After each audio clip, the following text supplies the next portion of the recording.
Hello and welcome back, Bacha, to NEET Physics. In this video, we'll discuss a question from NEET 2025. Question number is 32 of this series. Let's see, this question is saying a ball of mass 0.5 kg dropped from a height of 40 meter. The ball hits the ground and rises to a height of 10 meter. The impulse imparted to the ball during its collision with the ground is g की value में 9.8 metre पर second उसने लेनी है। Question तो काफी easy है बच्चा। Motion under gravity plus impulse, Newton's laws of motion के दो कॉन्सेप्ट है, उनको मिक्स करके है। मैं पूछा है इम्पल्स इम्पार्टेड। बेसिकली बच्चा आपको पता होना चाहिए कि इम्पल्स क्या होता है। Impulse is nothing but this is the change in momentum. ठीक है, इम्पल्स जो होता है हमारा वो होता है डेल्टा पी। डेल्टा पी का मतलब क्या होता है, this is F into delta T. या फिर बोल सकते हैं कि force applied for a short period of time. तो वो क्या करता है, इम्पल्स जनरेट करता है, या फिर वही क्या करता है, मोमेंटम को चेंज कर देता है। तो हमें बेसिकली क्या निकालना है, डेल्टा पी हमें फाइंड आउट करना है। ठीक है, हमारा एजेंडा ये होना चाहिए। अब चलते हैं आगे हम लोग क्वेश्चन की तरफ। हमें क्वेश्चन क्या कह रहा है, क्वेश्चन इज सेइंग कि एक हमारे पास 0.5 kg की एक बॉल है। This ball is of 0.5 kg।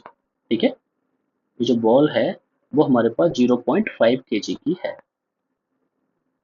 ठीक है, इस बॉल की जो अभी स्पीड है वो जीरो है, रेस्ट पे है ये बॉल। अब ये बॉल जो है नीचे की तरफ गिरना स्टार्ट करती है। ठीक है, ये बॉल नीचे की तरफ जा रही है, जा रही है, जा रही है, जा रही है। और लेट्स सपोज यहाँ पे जो जा करके हमारा पड़ता है ग्राउंड।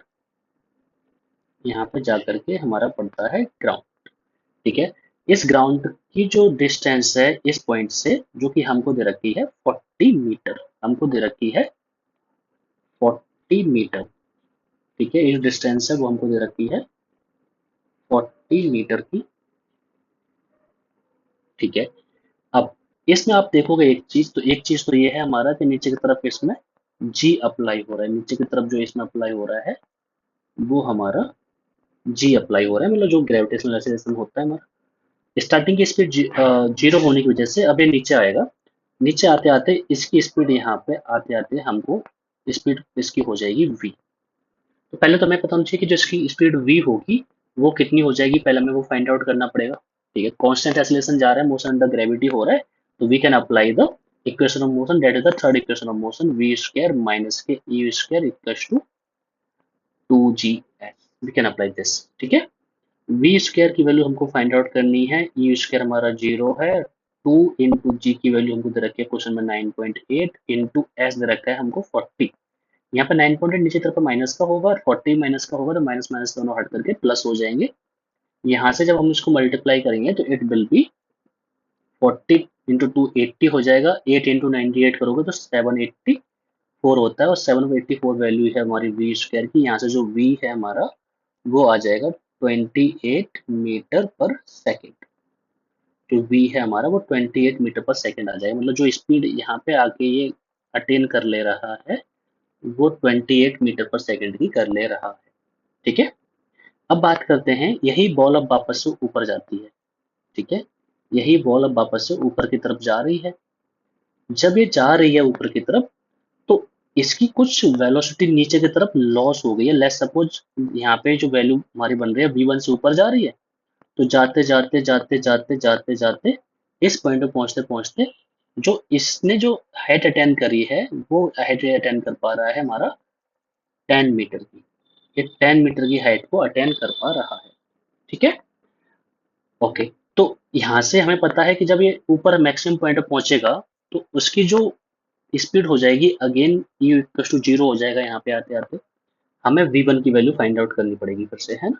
तो we can again apply the, for the second case हम लोग अगेन इक्वेशन ऑफ मोशन का जो थर्ड इक्वेशन है उसको अप्लाई कर सकते हैं। वी नो हमें दे रखा है v square minus K E square, this is equal to 2gh। ठीक है, वी स्क्वायर की बात करते हैं तो फाइनल स्पीड हमारी जाके हो गई है जीरो माइनस के, हमें ये यू स्क्वायर ये हमें फाइंड आउट करना है। This is equal to minus के 2 into 9.8 into this is equal to 10 metre. ठीक है, यहाँ से माइनस कट जाएगा हमारा। यहाँ से जो ई स्क्वायर की वैल्यू है हमारी 98 इंटू टू, जो कि होता है हमारा 196 के बराबर। यहाँ से जो यू है हमारा उसकी वैल्यू आ जाएगी 14 मीटर पर सेकंड के बराबर की। ठीक है। ये जो स्पीड है हमारी यहाँ पे ये आ जाएगी 14 मीटर पर सेकेंड की।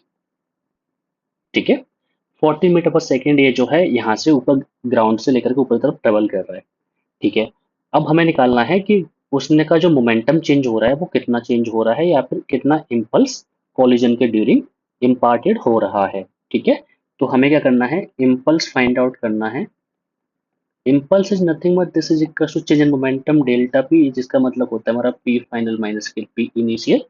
जब हम इसको सॉल्व आउट करेंगे then we will get the answer, जो कि हो जाएगा mass into velocity final minus mass into velocity initial. जब हम लोग इसको आगे सॉल्व आउट करेंगे this will be equal to m into 14 minus के m इनटू स्टार्टिंग की स्पीड जो है हमारी वो है माइनस का 28, नीचे की तरफ है ना, इस वजह से हम लोग m को बाहर ले लेंगे, यहाँ से हमारा बन जाएगा 14 प्लस के 28, this is equal to 42 m।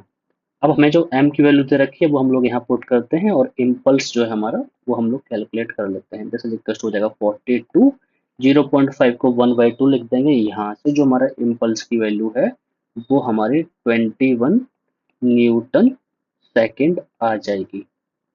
ठीक है, 21 न्यूटन सेकेंड हमारे पास इसकी वैल्यू आ जाएगी, जो कि हमने कर ली है फाइंड आउट।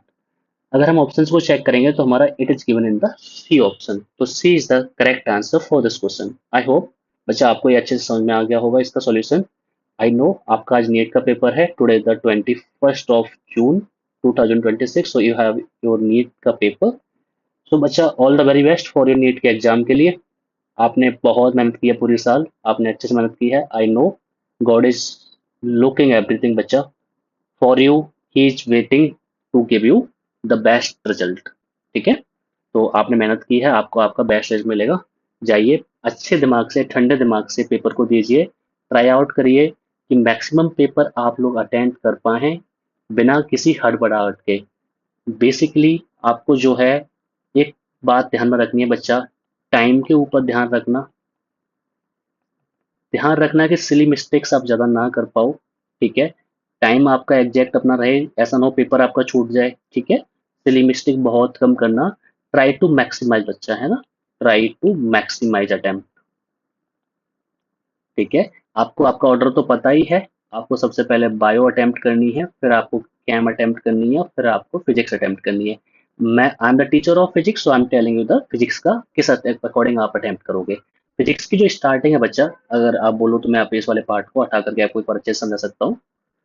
चलो मैं यहीं पे समझा देता हूँ।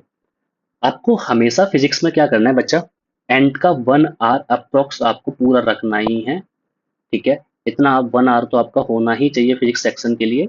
जब आप इतना रख दोगे इसमें से देन आपको जो 45 क्वेश्चन है उनको स्पीड से चलते जाना है, जो क्वेश्चन आपको इजी लगे उसको सॉल्व आउट करके टिक करते जाना है और ओएमआर में फिल करते जाना है। ठीक है, ये चीजें आपको तुरंत तुरंत तुरंत तुरंत करनी है। ठीक है, अप्रोक्सीमेटली 45 में से 20 से 25 क्वेश्चंस आपको इस अकॉर्डिंग निपटा देने हैं फर्स्ट राउंड में, जैसे था राउंड 1 के क्वेश्चंस। ठीक है बच्चा, now come the second thing. अब वो क्वेश्चंस जो आपको थोड़े से डाउटफुल में थे या फिर जो थोड़ा सा टाइम टाइम लेने वाले थे, आप उन क्वेश्चंस को सॉल्व आउट करोगे रिमेनिंग टाइम में। ठीक है, इस वे में जो है आपके अप्रोक्सीमेटली 10 क्वेश्चन आप और खत्म करोगे।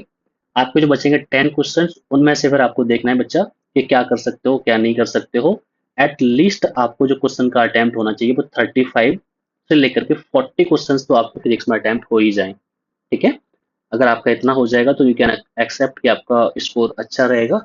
ठीक है, तो ध्यान रखना बच्चा, all the very best for your exam, thank you so very much.